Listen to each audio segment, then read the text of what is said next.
Aujourd'hui à Scolaire Le Monde, nous parlons de Dixie de Dalesville. Dixie de quoi? C'est quoi ça, Dixie de Patanchons, Binouche? C'est quoi? C'est l'histoire d'une chienne qui s'appelle Dixie et qui vit à Dalesville. Dixie de Dalesville. Elle vit plein d'aventures avec ses amis. Fred la marmotte, Bim Bam Bonne les trois corneilles et Boris, son ami chien. Ok, mais ça vient d'où cette histoire-là? C'est quoi? Ça a été écrit par Ginette Rochon et illustré par Catherine Gay-Lavallée. Il faut savoir qu'il y a 2 livres et qu'il y a eu une pièce de théâtre qui a été faite sur le premier livre. Pour vrai? Les livres ils ont l'air d'être vraiment bons. Est-ce qu'on va les lire ensemble? Oui, j'ai le 1 et le 2. Le 1, Dixie de Dalesville, et le 2, d'une pause bonheur à l'autre. On va lire? Ouais.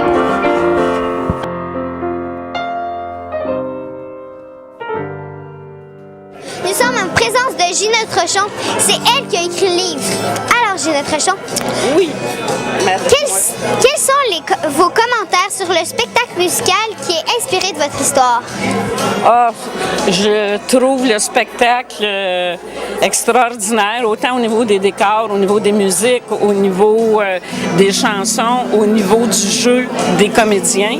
Et c'est vraiment une émotion bien, bien particulière pour moi de voir que des personnages partis de mon imaginaire sont en vie maintenant. Quelle a été votre implication pour ce spectacle? Mon impression? Ton implication. Ah, mon implication. Ben, j'ai été consultée au niveau de l'adaptation théâtrale, les textes. Puis après ça, c'est vraiment les productions de la Cour des miracles qui s'en sont occupées de A à Z. Moi, j'ai été là au départ pour les textes, point final. Alors, nous sommes en compagnie de Fred, la célèbre marmotte. Hey, oh! Ouais! Alors, c'est quoi la recette du bonheur? Est-ce que c'est la poutine au trèfle? Non, c'est pas la poutine au trèfle. C'est quoi alors? C'est les fausses bonheurs. Hein? Est-ce que tu connais les fausses bonheurs? Ah, je vais te montrer les fausses bonheurs. Les fausses bonheurs, on fait comme ça. Hein? On prend une grande inspiration.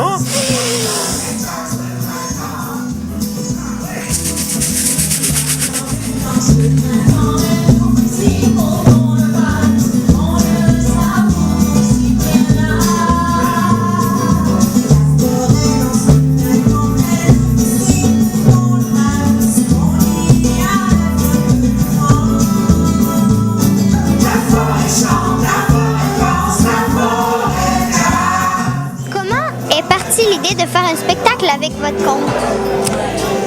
Ben, c'est moi qui souhaitais ça. Je savais pas si mon conte avait suffisamment de valeur pour aboutir en théâtre. J'en ai parlé à Christiane Raymond, la directrice artistique ici. Elle l'a lu, puis elle a trouvé que oui. La même chose pour Joanne Desrosiers, qui est la comédienne principale qui fait Dixie. Puis ça s'est enchaîné comme ça. Entre le moment d'aujourd'hui et le moment où on a commencé à jaser ensemble, c'est passé 2 ans. Est-ce que l'histoire de Dixie est une vraie histoire?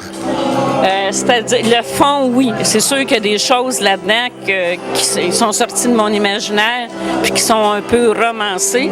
Mais Dixie a vraiment existé et Dixie a vraiment été adoptée par un quartier qui s'appelle Dalesville. Puis elle était vraiment une chienne itinérante qui était un peu à tout le monde. Vous lancez aujourd'hui la suite de l'histoire de Dixie. Qu'est-ce qui arrive à Dixie dans le 2e livre? Oh, ça, il va falloir le lire. Absolument. Qu'est-ce qui se passe ce temps-ci dans ta forêt? Dans ma forêt? Ah, il y a plein de choses qui se passent. Il y a beaucoup d'animaux. Hein? Moi, je vois souvent grand-mère Bine, maman Banne, Petite Bonne. Oh, je m'amuse avec Petite Bonne à tous les jours. Ouais. Oh, il y a les coyotes. On fait attention aux coyotes, hein? Si jamais tu rencontres Rod, est-ce que tu connais Rod le coyote? Il ne faut pas provoquer sa colère. Hein? Si tu provoques la colère de Rod, il devient très méchant. Il peut te dévorer. Oui, je le dis. Quels sont les commentaires des gens qui vous font le plus plaisir à entendre concernant vos livres? Ça m'a fait réfléchir. Parce que moi, j'écris pour ça. Ce que j'ai écrit, c'est évident que les jeunes ou même les plus grands ne sont pas obligés de penser la même chose. Mais quand ça force à penser, c'est ça, moi. C'est le plus grand compliment qu'on puisse me faire. Où on peut se le procurer? À la chute, c'est chez Mélie Mélo Rigolo, le magasin de jouets éducatifs au Carrefour d'Argenteuil, ou bien à l'animalerie Pit Pit Dépôt sur la rue Béthanie. Qu'est-ce qui te rend heureux dans la vie? Ah, c'est sûr, j'adore la poutine. Hein? La poutine de trèfle, ah, c'est bon pour le bedon. Et ça remplit mon bedon. Ça, je suis très heureux. Mais ce qui me rend très, très, très heureux, hein, c'est les câlins. Oui, tous les câlins, les petits-enfants, quand ils me donnent des beaux câlins. Oh, j'aime les câlins. Oui. Oh, qui veut me faire un câlin? Oh, un câlin. Oh, j'ai le câlin. Oh, j'aime les câlins. Oh. Pensez-vous qu'il y aura un jour un spectacle musical sur le 2e livre de Dixie? Je ne le sais pas. Chose certaine, pour qu'il y ait un spectacle musical avec le tome 1, il a fallu que le livre vive un peu.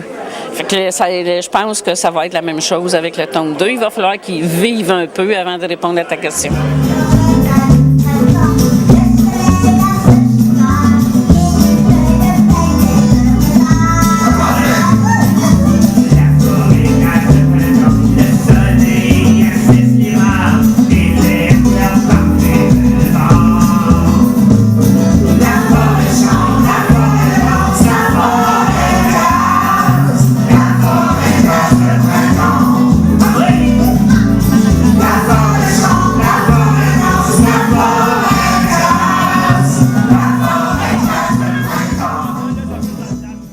Qu'est-ce qui t'attend dans les prochains jours? Je sais pas. Je vais peut-être rendre visite à mon cousin. Est-ce que tu connais Phil? Hein, Phil la marmotte. Et je vais lui rendre visite. C'est une célébrité, Phil. Hein? Moi, je le connais. C'est lui qui dit quand le printemps arrive. Il est connu depuis des années. Et moi, je suis juste Fred. Fred la marmotte. C'est tout. Personne ne me connaît, moi. Ça me rend triste. Qu'est-ce que tu as le plus aimé dans la pièce Dixie de Daysville? Beaucoup la première chanson, La forêt jazz, puis toutes les chansons. Quand la marmotte était drôle, elle faisait des... Ouais, Fred. Pourquoi? À cause qu'elle bougeait, elle faisait des gros souffles, puis à la fin, elle faisait comme des cœurs, mais qui faisaient... Les pauses bonheur. Ouais, les pauses bonheur, là, comme... C'est bizarre. Quand Dixie se perdit Dans le territoire des coyotes? Oui. Qu'est-ce que tu as le plus aimé dans la pièce Dixie? Dixie, Pourquoi? parce qu'elle est drôle. Mais je sais pas comment qu'elle s'appelle, mais c'est... la petite. Ouais, bonne. Pourquoi as-tu aimé ce personnage? Parce que j'aime bien la chanson des corbeilles. J'ai bien aimé lorsque Dixie nous parlait de sa pause bonheur. C'était très rigolo avec Fred. Donc, on a appris que c'est important de prendre du temps de bonheur et du temps de plaisir. Donc, cette petite partie-là, j'ai vraiment apprécié. Qu'est-ce que tu as le plus aimé dans la pièce de Dixie de Daysville? J'ai bien aimé Fred la marmotte quand on faisait la passe bonheur. Là, Pourquoi ce personnage? C'est parce qu'il était drôle des fois. C'est pas mal ça. Quand Dixie a rencontré les coyotes. Pourquoi? Parce que Dixie elle restait en vie et c'était le fun. Moi, j'ai amené la partie où il y a Fred et Dixie où ce qu'il fait dans la partie parce que Dixie il fait comme une sorte de choses très très drôles comme puis ça c'est très drôle. Les cornets quand ils chantaient. Pourquoi? Parce que c'était vraiment beau et tout ça. Qu'est-ce que tu as le plus aimé dans Dixie de Daysville? Quand il a fait le cœur. Le pose-bonheur. Le pose-bonheur. Pourquoi ce personnage? Parce qu'il était cool, il niaisait des fois. J'ai aimé ça quand la marmotte a mangé la fleur comme ça. Pourquoi? Parce que c'était drôle, puis aussi c'était drôle quand il disait c'est bon pour le bedon. Puis quand il faisait avec ses bretelles, tu trouvais ça le fun? Oui. Tous les élèves ici, on lit le livre de Dixie et on regardait le spectacle. On va leur demander la différence avec le spectacle et le livre. Qu'est-ce que j'ai trouvé un peu différent, c'était que dans le livre, Boris, il mourait d'une autre façon. En tout cas, il est mort d'une autre façon. Mais tandis que dans la pièce de théâtre, c'est juste, il est juste mort chez le vétérinaire.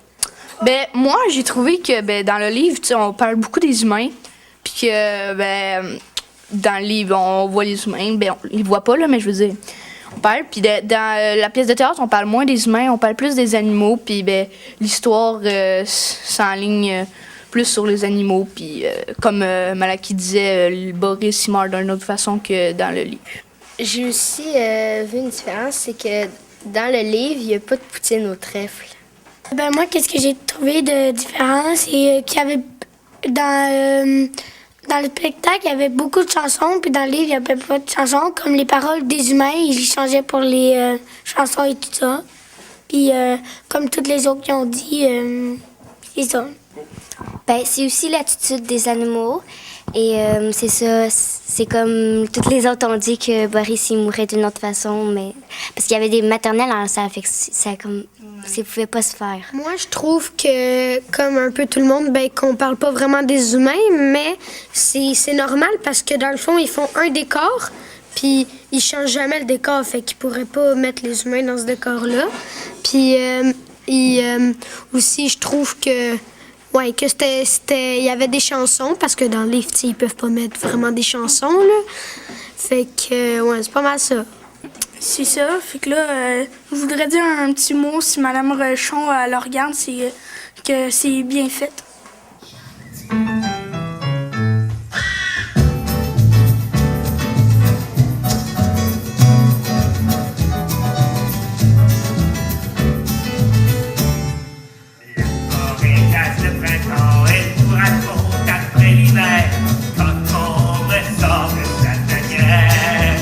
Est-ce qu'on pourrait faire une pause bonheur tout le monde ensemble avec toi? Oh, mais ça me fait plaisir! Ah oui! Oui, vous voulez faire une pause? Mais tu pourras pas garder le micro dans tes mains pour faire la pause bonheur. Parce que tu as besoin de tes deux mains pour faire la pause bonheur. Tu dois aller poser le micro là. Est-ce qu'on entend pareil? Un, deux! On entend très bien. Ok, ça fonctionne. Tout le monde est prêt? On fait la pause bonheur? Ok? Attendez un instant. Oubliez pas, quand on fait la pause bonheur, on doit penser à une ou deux choses qui nous fait très plaisir. Si tu ne penses pas à quelque chose qui te fait plaisir, tu ne peux pas faire la pause bonheur. Ça va? Regarde!